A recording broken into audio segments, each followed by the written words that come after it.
Neste vídeo falarei detalhadamente sobre mineração de criptomoedas. Tomarei como base a mineração do Bitcoin, que é a primeira e principal moeda. Usarei um passo a passo bem didático para melhor compreensão de todos os detalhes do processo de mineração. Veja rapidamente os assuntos que abordaremos no vídeo e fique até o final, pois demonstrarei, no final, em um site online, o funcionamento da mineração.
O que é o processo de mineração?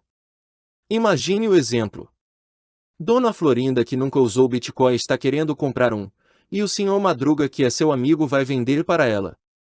Então vamos demonstrar detalhadamente como será realizada essa transação.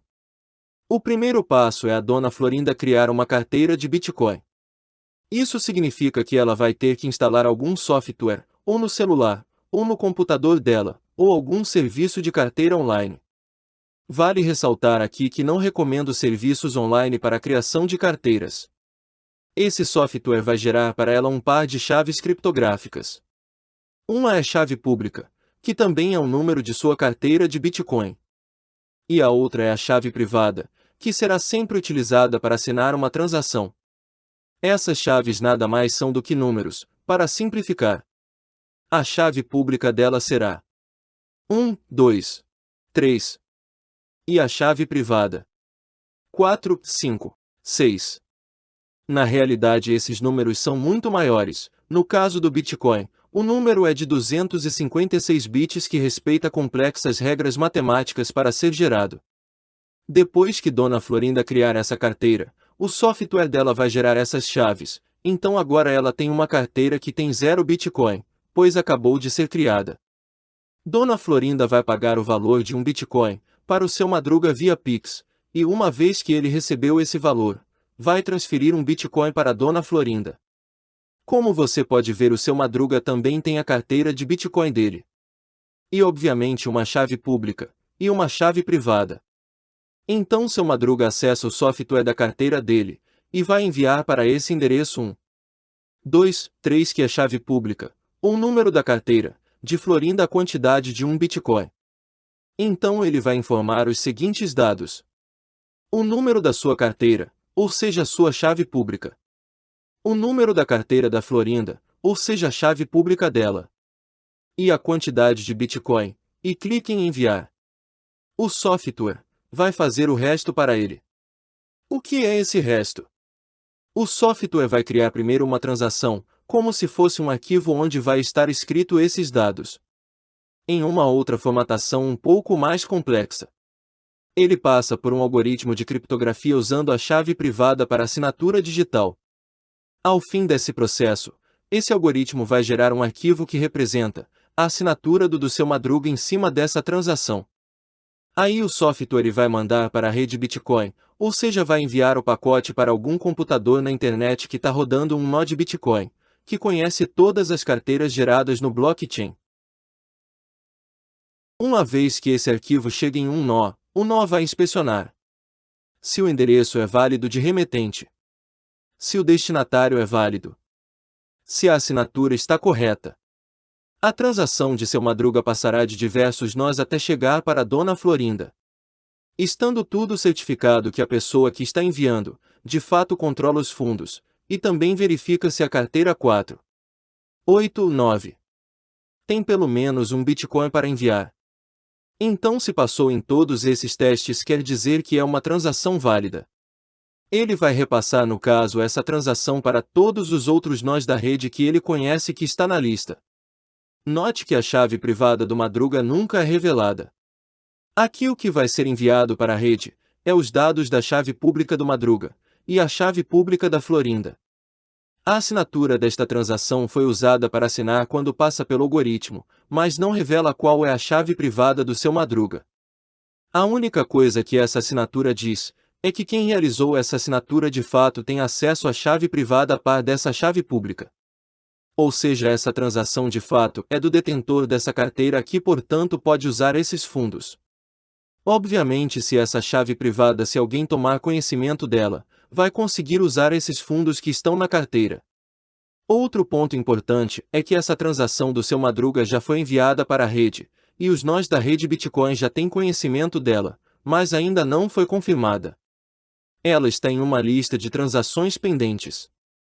O software da carteira da Dona Florinda pode até notificar que chegou uma transação do endereço 489, que supostamente vai transferir para ela um Bitcoin. Bom, agora que você vai entender o que é preciso que aconteça, para que a transação que seu Madruga enviou para a carteira da Florinda seja confirmada. É aqui que a gente vai entrar no conceito de blockchain, um dos termos mais usados quando se fala de Bitcoin. Se você não conhece o que é uma blockchain, vou deixar um link na descrição de um vídeo meu explicando detalhadamente o assunto. Bem, como você está vendo, cada bloco aponta para o bloco anterior, então existe uma ligação entre eles, e dentro de cada bloco você vai ter uma lista de transações. Então no bloco 1 tem lá transação 1, 2, 3, 4, 5, e assim por diante. Entre outros dados tem a quantidade de Bitcoin que estão sendo enviadas.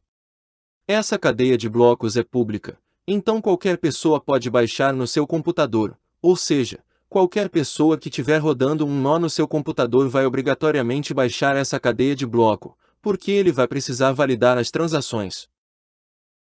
Aqui eu tenho as transações que já foram confirmadas, o histórico das transações da rede Bitcoin, e obviamente se consegue voltar até o primeiro bloco lá em 2009, que foi minerado por Nakamoto, criador do Bitcoin, e andando no tempo até chegar aí nos dias de hoje. Porque o processo de confirmação no fundo é o processo de mineração. E por que pessoas disponibilizam força computacional para fazer esse trabalho? Quem enviou a transação quer que ela seja confirmada para que a pessoa que recebeu esse fundo possa ter certeza que recebeu. Já os mineradores que estão rodando nós do Bitcoin, a motivação é que cada vez que ele valida um bloco, e adicionar um bloco novo para a blockchain, eles vão receber uma recompensa por conta dessa validação. A recompensa é de 6,25 Bitcoin por bloco. Na data de gravação desse vídeo, 6,25 Bitcoin, convertidos em reais, chegam ao valor de R$ 1.953.700,01. Isso explica a gigantesca indústria de mineração por trás do Bitcoin. E além disso, você pode opcionalmente colocar uma taxa, que você dá para o minerador que validar sua transação. Então os mineradores, ao validar um bloco, eles vão receber a recompensa padrão, mais a soma de todas as taxas das transações que eles validaram. Então o que é minerar? Imagine um minerador X, que está rodando software de mineração, e também um minerador Y, também rodando software de mineração. Esses mineradores vão ter que criar uma tentativa de bloco, ou seja, como está no bloco 3, estão tentando criar o bloco 4, vai escolher as transações que ele quiser da lista de transações pendentes. Geralmente eles vão pegar primeiramente as que estão pagando maior taxa, o que pode ocasionalmente gerar uma demora na confirmação de transações com taxas menores. Para que ele consiga adicionar esse bloco na rede, ele precisa resolver uma equação matemática complexa que exige um grande poder computacional de hardware e software específicos para essa equação. Esses mineradores, X e Y, estão competindo entre eles, para ver quem consegue criar um bloco válido primeiro. Ele vai passar para o software 3 parâmetros. Primeiro parâmetro é a lista de transações que ele criou. Segundo parâmetro é todas as informações do bloco atual, que é o 3. E por fim ele vai ter que colocar um número aleatório que ele vai determinar. Com esses 3 parâmetros, ele vai passar para uma função hash, que gera um número aleatório. A equação matemática complexa que ele tem que resolver é conseguir achar um número aleatório, juntamente com os dados do bloco 3 das transações, que o número binário seja relativamente baixo, ou seja, que começa determinado números de zeros. O primeiro minerador a ter resolvido essa equação matemática complexa vai ter um bloco válido, e assim vai conseguir colocar esse novo bloco na blockchain. Como não existe uma autoridade central, então os nós ao redor do mundo confirmarão a transação e chegando a um consenso. Consenso é atingido em cima da cadeia mais longa, e quanto maior o número de confirmações é mais segura a transação, e sendo assim, é recomendado aguardar pelo menos 6 confirmações.